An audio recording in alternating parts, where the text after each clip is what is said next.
All right, everyone, another great mini keynote coming up. We are going to be talking about past performance, predicting future behaviors. Joining us is Dave Karasick, the Dealer Business Development Manager at Urban Science, and Alan Brown, GM at Sam Pack's 5-Star Chevrolet. Enjoy. Hello, hello. Hope everybody's well. So I guess I'll hold this thing up. And before we get started, just ask you to do two things for us. First of all, everybody to say out loud what's on this shirt. Okay, here we go. 1, 2, 3. Let's say it. Love people more than you love cars. Okay, let's do it one more time. More people more than you love cars. So this is going to be real important that we hang on to the theme of this whole 2-day session, because we're going to go into some stuff that can be weaponized real fast, and it could change your culture if you're not careful. So, Dave, let's get started. I appreciate it. Just to start off, show of hands, who knows what a defection is? Everybody here? Yes. For our purposes, a defection is a customer in your CRM that has bought a car and you are not aware of it yet. Okay. Now, my name's Dave Karasick. I'm with Urban Science. Urban Science has been the data hub for most major manufacturers across the country and many across the world. As a matter of fact, we get every reported sale from every dealership, from every OEM, every night. So when we wake up in the morning, we see a complete history of what happened in the new car business yesterday. Now, my own personal journey started in the early 90s. I was broke, unemployed, needed a job. I walked into a Chevy dealership. I fogged the mirror. They threw me on the sales floor. Here's your tag. Here's your keys. Talked to 5 customers, demo 4 of them. Negotiate 3, close 2, sell 1. That was the only process that I was ever given. Folks, today we're going to talk about defection data. We're going to talk about actual facts, not theory, not gut feelings, but actual facts. And let me just start our slides off. I'm honored to be joined with me today with Alan Brown. Alan, why don't you just tell us a little bit about yourself, your dealership, and what it means to be a hard-charging retail manager in today's space. Yeah, so, well, thank you. You know, if I look back over the last really 35 years, started out washing cars, going to college, 27 years with the Beck family, ended up with 3 Volkswagen stores, and worked through the Dieselgate problem as chairman of National Council in that moment in time. And the only reason I tell you that is that's how Sam and I met, right? Sam Pack does a phenomenal job at the Ford store business, incredible leader on the Ford side, but he got the one and only Chevy store out of the Berkshire Hathaway Van Tuyl merger sale. It's the only Chevy store that they didn't put into the deal because it was that troubled. You know, the good news or the spin that they gave Sam is, hey, it's next to your Ford store you've had for 45 years. So with your customer base, you should be able to get that deal working, right? And that was about 10, 11 years ago. Well, VT was struggling with that store. Sam struggled with that store for 5 years. And we met through the emissions scandal. And after I got a chance to divest out of the last Volkswagen deal, we decided to come together in the Chevy deal. And my wife thought I was crazy. She said, hey, why in the world do you want to take on another broke deal, badly broke deal, right? And I think a lot of us in the room are attracted to that, right? I want to go fix something. I want to go put a skin on the wall and go make that deal happen. So we got in there and got started. And this is kind of how Urban Science was presented to me. It was actually presented through what was called Drive for Growth with General Motors. You know, they've now handed that baton fully to our partners now with Urban Science, but my rep immediately came in and said, hey, welcome to the team. You know, normally your position lasts about 90 days, 6 months, depending upon who's owned it in the past. But we've got a program that can give you a line of sight and really can help you understand where you're missing the mark. And I said, my goodness, that sounds great to me. And we literally just started to dive in with that. And like I said before, it was labeled at the time, Drive for Growth. And that's where the passion of all this came from. That's also why I told Dave, I said, hey, we've got to start out by making sure that everybody understands we can't weaponize this. Because, hey, I'll be the first one to raise my hand and tell you that, boy, it brings out some anger quickly. It brings out some frustration quickly. And, you know, I'm excited about getting into the numbers. But that's my personal experience. I live this all the time. And not only do I live it daily right now, but it's truly what helped us turn our store around. And this was a store that had never been turned around before. We've been incredibly profitable. We check all the boxes with the brand, and we're just excited to be a better partner in our community with that Chevy store now. So I've teed you up the best that I can. Now, you obviously did through a lot of processes when you changed a lot of processes based on that data, right? And so we did. We all have processes in our dealership. And one of the things for granted, sometimes we take advantage of those processes. We always say, follow the processes and the results will come. Well, what happens if they don't? Right? You've got to really kind of prepare for that. And so what Urban Science is able to do is we're able to bring that lead level defection data back to your dealership so you can understand those customers that you missed. Now, Alan, when you started seeing defections come in through the solution, how did that make you feel initially? Well, it frustrates you, because you're trying to put processes in place that you believe, hey, they worked for you in the past, they worked for you in another deal, right? And now all of a sudden you're seeing factual headwinds. You know, we've all worked those deals where we're like, hey, that's not a buyer. They're not buying anywhere. I rang it out all that I could. Well, this is going to tell you the second, the third, the fourth day when they did buy. And did they stay with your brand? Did they go outside the brand? Did they stay with the same OEM? You're now going to be able to get absolute clarity in what you used to guess at from that regard. And then you're going to see the game film. You're going to see that someone said, hey, I'm not going to buy in 6 months, and they bought in 6 days, right? You're going to see situations that is just going to absolutely catch you off guard, where the timing of your follow-up is not on point. And you see that they lost interest in you and your team, and they went down the street and bought from your competitor. Hey, you're going to see your salesperson had them on a $70,000 truck. They went down the street with your information and saved face with the other dealer and bought a $45,000 truck. So it really starts to change dynamically your approach and your flow and how you're mentoring your salespeople, how you're teaching, and just how you're approaching the market, because it takes away all the guesswork. And once again, you got to be careful with it because you don't want to hurt people, but you want to make change with what you're seeing. So let me kind of walk through how this process works with Alan and thousands of our dealerships across the country. As your customers submit leads into your CRM, and I just picked the top 6 that our dealers are on, but we incorporate with almost every CRM that's out there that codes to an API. We digest those leads, and we compare those leads for 90 days, not just 2 weeks, not 2 months, but for 90 days. And we look at those leads to see if any of those customers match any of the reported sales, the reported deliveries that we get from each manufacturer, from every dealer every night. And when we see that, we're alerting Alan and our other dealers the very next day that that customer has left market. Now, it turns out these numbers are pretty substantial. Take a look at your brands. Ask yourself, you think if you're above that line or below that line? But when it comes down to it, across all our thousands of dealers, the average defection rate's about 20%. Meaning right now in your CRM, 20% of your customers have already left, but your team is still following up with them.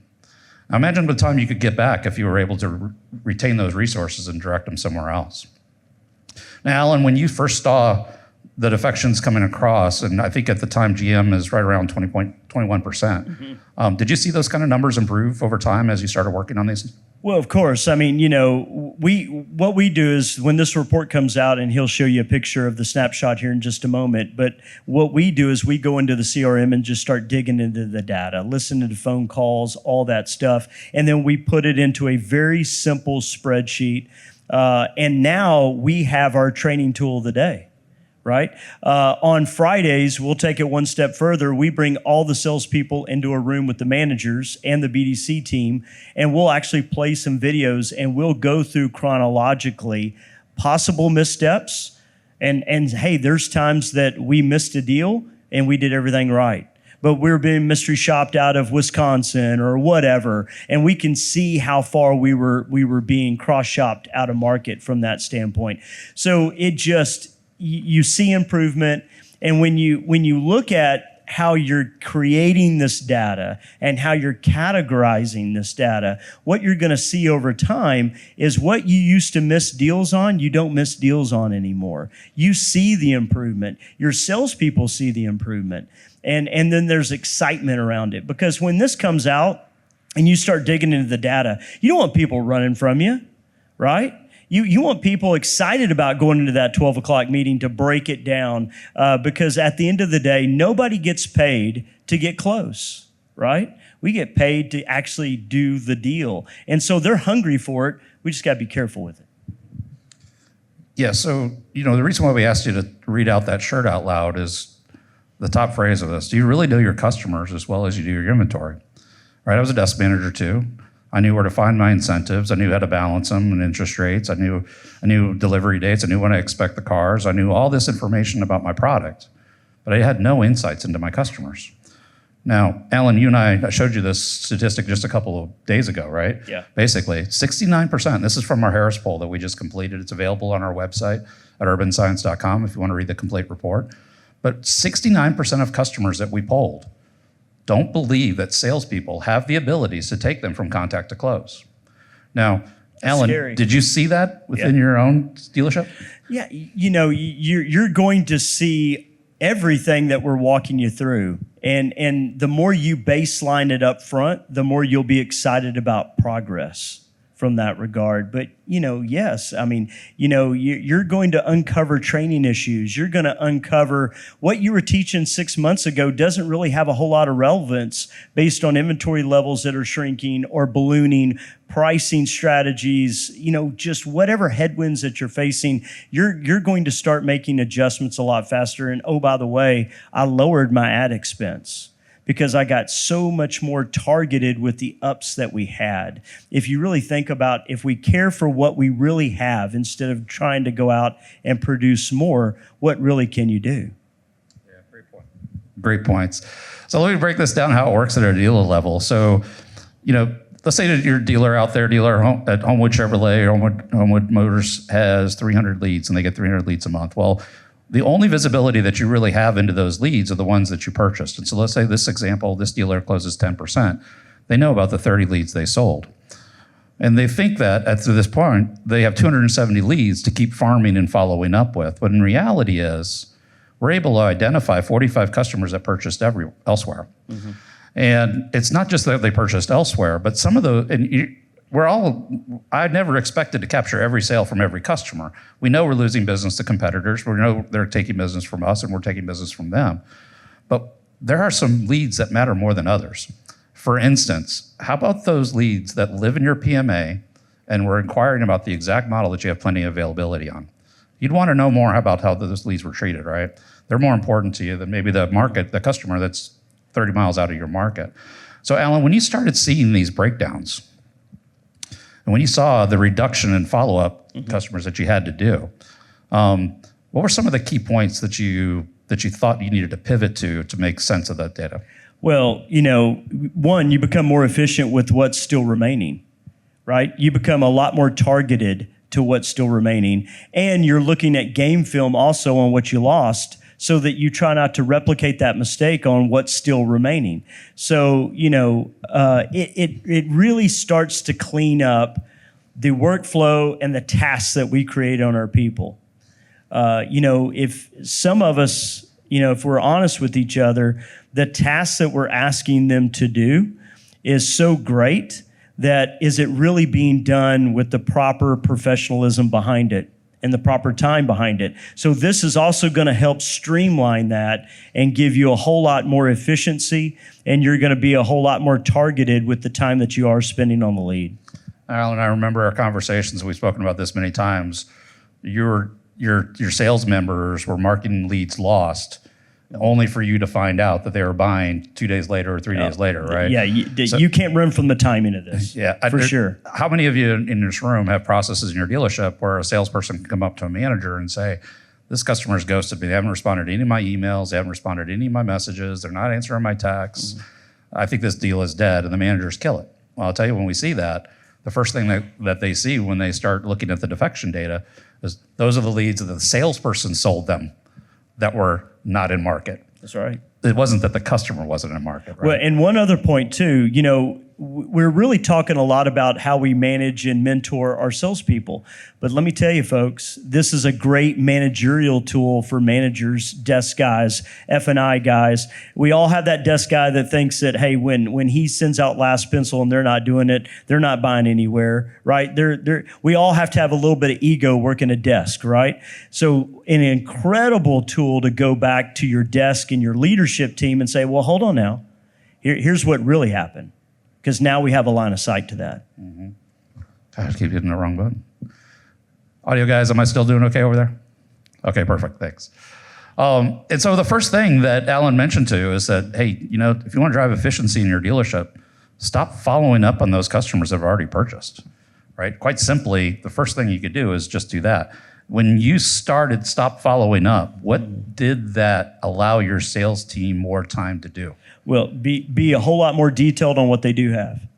And be a better listener on what we're trying to talk about and mentor through that happened 24, 48 hours ago. And then when you look at the screen, you see the sales alert. So literally, that's exactly what the email looks like. So you'll get about 7:30 in the morning, somewhere along in there, and you'll see how it's bucketed. Hey, you lost 2 in internet, you lost 1 in phone, and then the rest you didn't have any losses on. And so now you start to dive into that, and then we take this and create a spreadsheet with additional data points so that we can have constructive conversations with ourselves and say, hey, look, this is everything that we did right, and here's our opportunities. And let's grow from these opportunities. So, it's real-time training. As salespeople, we always learn faster on the turn, right? Instead of being in a power meeting for 2 hours. Because the turn's got real money involved and a real customer involved. This is kind of the same thing. It's got real money involved. They think they did a great job, and you're walking back through it. Yeah, absolutely. Great points. There's so many ways you can do it. And I think you mentioned watching the tape several times, and that's one of my favorite. Lamar Jackson, if he misses a throw, any Ravens fans in here? Not sure, but Lamar Jackson, if he misses a throw, he misses the throw. It's the booth that's up there watching the tape, seeing what happened in the game. Now, I know you do videos and some other things, but now that you're able to take these coaching into accounts, now you have these coachable moments because each defection is an opportunity for your team to learn. How is your team receiving those coaching and what are they changing because of it? Well, as I started out by saying we were in a very difficult situation 5-6 years ago with the store, just based on the history of it and the failure of it, the mess of it, right? We have the lowest turnover in our auto group. People at the end of the day, they want to be mentored. They want to be coached. Hey, us in the room, we want to be mentored and coached. That's why we're sitting in here listening to each other, right? So, it's that positive feedback, and it's the consistency and the day after day looking at these situations coming alongside the people. And it's going to be the smallest details you start to pick up on as you really adopt this and bring it into your culture correctly. We've had situations where people weren't well spoken on a video, and they've worked on speaking differently, right? There are individuals that can't write very well, and they've learned to use other technologies, right? To be able to write an email or a text better. So, there has been self-improvement that's come from this that I don't think we would have dove that personally involved with unless we were looking at it from a data perspective like we are today. Yeah, absolutely. It's all about the data, right? That's right. You got to have that data. Another popular way is our customers, if you know who's in your market and you know that they bought the same vehicle that you sell. Alan, tell us how you're pivoting that customer who may have bought it at a competitor, chased the deal up the street, 10 miles away, 20 miles away. How are you pivoting them back to your service department? So we love to reach back out to the customer and say, hey, congratulations. It looks like you've transacted and we're still excited for you. If your sales consultant on the other end was maybe new to the brand or was rushed in the delivery of the car, we would love to have you stop by and answer any questions technology-wise that you might have about the vehicle. We'd also, because we know you're in our home zone, we would love to extend the same level of service and loaner car benefit and that sort of thing in our service department. What's amazing is you're probably, if you do this right, you're going to follow up better than the dealer and the sales associate that just sold them the car. And then there becomes a very powerful undertone of professionalism and care in the community. That's a great point. I didn't even think about that when you said that. So many dealers, they want that first service visit, but they don't always do a good job of capturing it. And so this is a great way for you to capture their service visit that they're not, right? Well, especially if you lost, we all have those dealers in our market that are just absolutely the lowest price. And typically they struggle with really caring for the customer after the sale because they financially don't have anything left in the tank because of the type of deals that they're taking. So when you make that phone call and you talk about a loaner car situation that the other dealer wasn't talking about because it's not part of their process. They don't have that in their portfolio when they're doing an onboarding delivery with the customer. Hey, it's a powerful moment. Mm-hmm. Did it again. So in order for this tool to be workable for our dealers, it needs to be easily implemented into your daily processes, right? Mm-hmm. You don't want anything that your managers aren't going to take advantage of, and you want to make sure reporting's accurate. And so we offer 3 different ways that we provide reporting to our dealers. And that first is, Alan mentioned it, a daily email. It comes around 8 o'clock in the morning. It tells you how many phone opportunities, how many internet leads, how many service leads, if you're feeding service leads into your CRM, how many showroom opportunities you missed. Mm-hmm. And then when you click into that email, it takes you to a very interactive dashboard. And what's important about that is you can filter that by salesperson. You can very easily create a list of by salesperson. You can filter by model. Maybe you've got overage inventory in your lot and you're not sure why you're sitting it.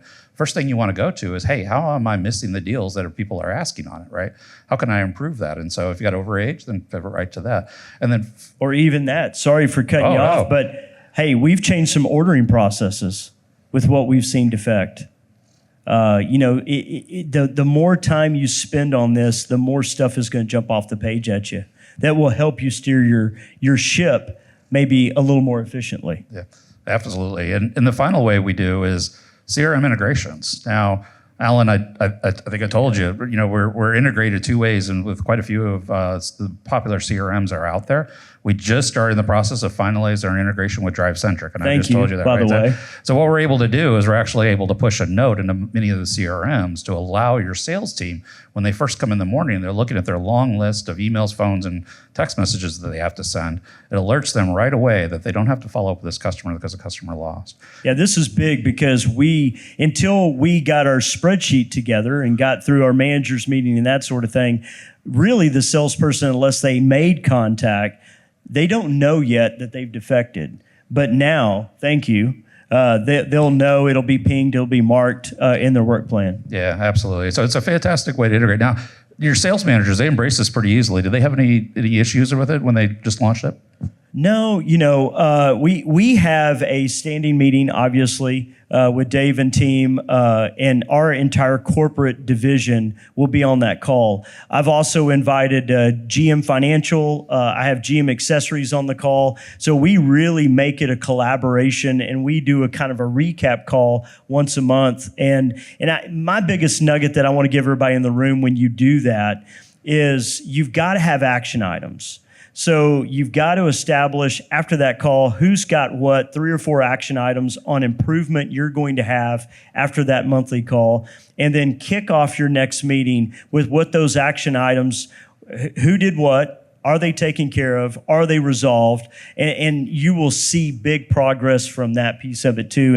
And I can't thank Dave and team enough for the collaboration, because it's an hour and a half out of his team's time to jump on a monthly call, but it really brings the rest of it together and the accountability piece for all of us. Yeah, absolutely. We have such a low price point, and in that price point comes support with our solutions as well.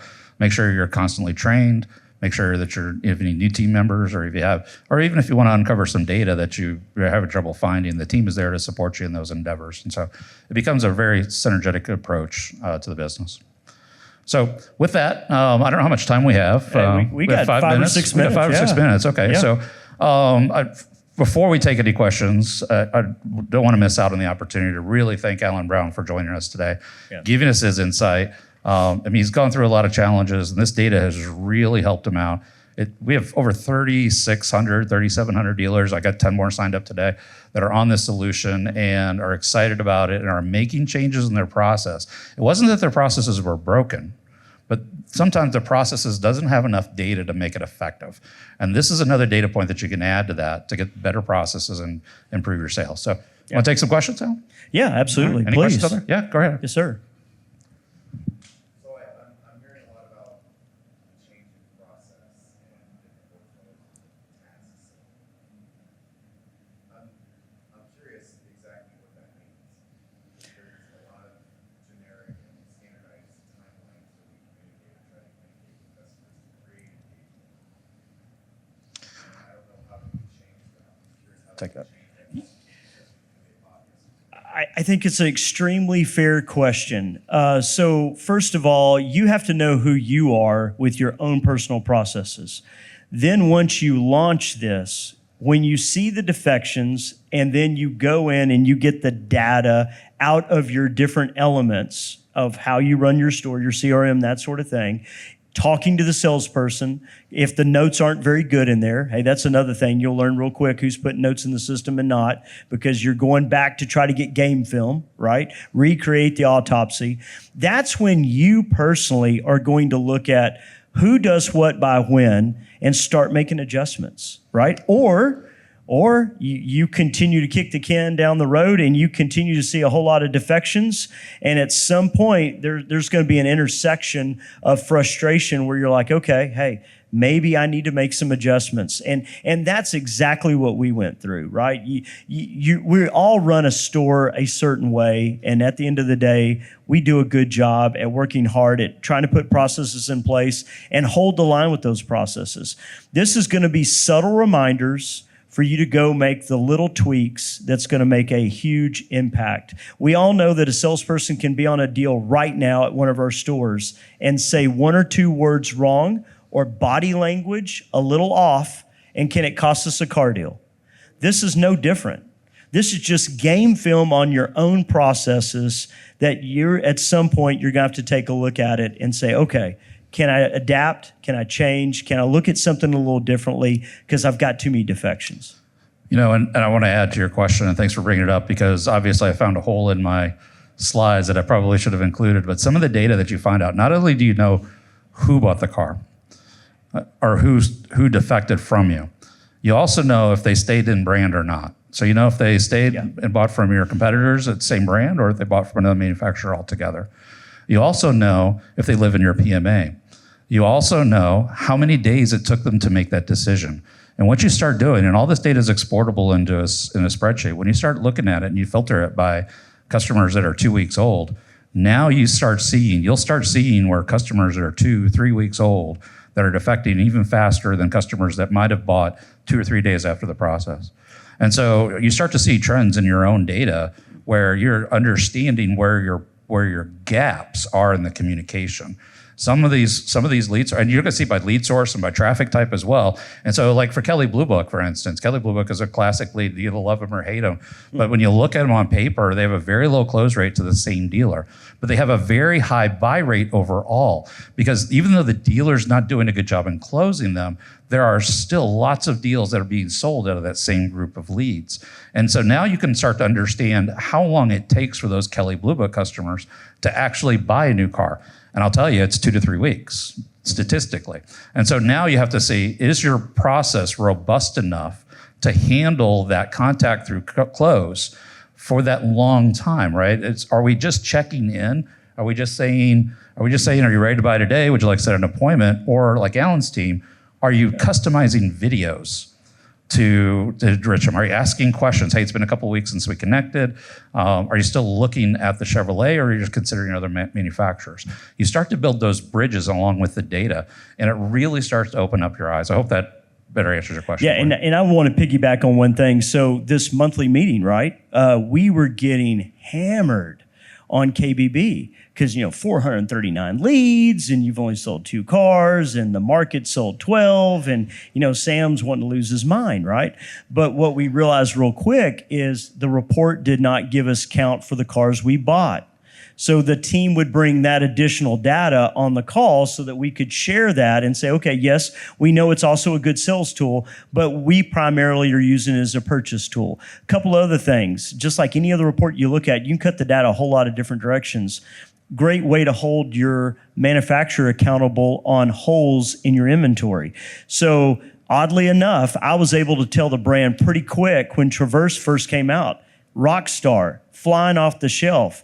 We were seeing a competitive comparison with manufacturers we had never seen come to the brand on a very large scale, like Kia and Hyundai and others. And we were seeing that customer on the Traverse buy very quickly, 1 to 3 days, whether they stayed in the brand, if they could find it, because they were moving so fast, or if they went back to Hyundai, Kia. So we were seeing the loyal Hyundai customers giving Traverse an opportunity. And hey, did we get the opportunity or we missed the opportunity based on inventory levels? So you're able to have some unique conversations on many different fronts with this data. And the data just doesn't stop there. We also tell you which segment the customer currently drove when they visited your dealership. So there's I see plenty of conversations with dealers where the customer's driving a luxury truck, came in and drove a Camaro, and then 3 days later or 2 weeks later or 3 months later, he ends up buying an $81,000 luxury truck, right? And it was just because the salesman didn't didn't ask anything about the car that he was currently driving. He didn't make that connection that maybe he's not on the right car, or maybe this is just an experience and not really a test drive. But I think the question, if the salesperson had just asked that customer and said, what are you driving now? What do you like about it? Yeah. That would have opened up a whole door, and maybe that customer would have opened a whole other avenue of conversation that may have turned out differently. Yeah, they may have test driven the Camaro, but now he's got a customer that he knows he's broken a relationship with, and he can follow up on that Silverado as well. Yeah, and a little fun fact. So if a customer buys 2 cars, they buy one from you and then go down the street and buy something else, it's going to pop as a defection. We've had some of those Malox moments. Hey, wait. We sold Jimmy. Here it is. Well, hold on. Jimmy bought a second car. So you had an opportunity to 2-car deal, and maybe you didn't unearth it. I've also got a lot of dealers that'll call me up and say, I know this guy. He's my neighbor. He wouldn't have bought a car. And we look in the data. There's a way for our dealers to say this data is wrong. You click that button and it comes to us, and we dive into it. We tear it apart instead of trusting on the AI to do the match for us. We tear it apart and we look at it, and we're like, oh, nope, he did buy one. He bought a subcompact from another manufacturer. And they go back to it, and the dealer goes back to me, and he calls me back 2 days later. He's like, hey, he bought a car for his daughter. Yeah. Your data was right. Hey, so my last point, it's the cheapest thing I have with the most daily impact in my store. Period. End of story, right? And I'm the guy looking to cut costs 24/7. But, there's nothing that's got this much line of sight and is integrated into my team this much for $299 a month, I can promise you. That's great. Thank you. So, yeah, go ahead. If we still got time. Just a quick question. Yeah. You guys both mentioned it independently, the risk of weaponizing it. You kind of just weaponizing the data. Yeah, you get your belly full of it. To this gentleman's point a moment ago, you got your processes in place. You're getting these defections. You're 30 days in, and finally your GSM starts losing his mind, right? Or your GM's losing his mind, or your owner comes in and says, "Hey, I'm tired of spending all this money and propping everybody up, and you're blowing these customers out."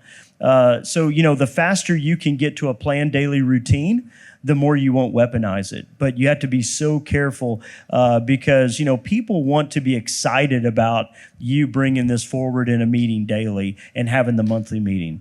But very quickly, we're an emotional business, right? It's either ouch or amen. And so we just got to be careful with it. I'll leave you with this note on that, piggybacking on that. I always love to say, when I close my sessions out, win the sale or learn why you didn't. There's no reason in today's market that we should be losing. And with that, I appreciate everybody's attention. Thank you for everything. If you have any questions, we'll be at the booth for the rest of the afternoon, the rest of the show, and we'll be around the dealerships. Thank you. Thank you.